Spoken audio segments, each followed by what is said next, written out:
Wisconsin fast plants, as the name suggests, have a short time from planting to flowering, thus allowing learners of all ages to investigate questions related to the plant life cycle, the growth of flowers, and the role of environmental factors on plants. Wisconsin fast plants were developed as a research tool at the University of Wisconsin-Madison, have been used by K-16 teachers and students around the world for nearly 30 years as an educational model organism. As K-16 students and teachers collect data from Wisconsin fast plants, they need tools to visualize and analyze these data. That's why we created Wisconsin fast plants, a bioinformatics tools for the data visualization and data analysis of Wisconsin fast plants data.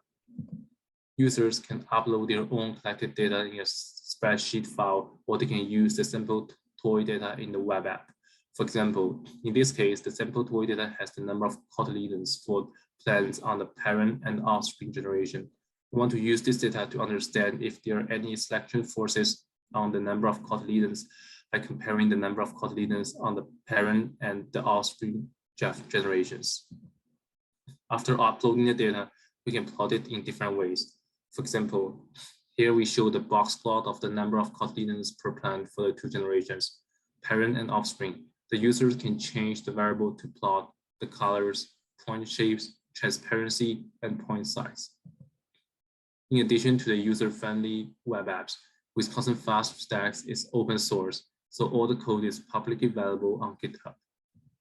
You can learn more about Wisconsin FastPlan in our published paper in the Journal of Open Source Education, with link in the QR code. You can also try out Wisconsin FastPlan in the public available website, wisconsinfaststacks.wisc.edu.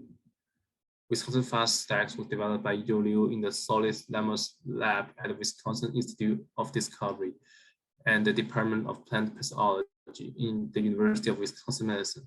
We thank the support of Wisconsin FastPlants, in particular of Heidi Baxter Law Firm. The project was funded by the DOE. Thank you.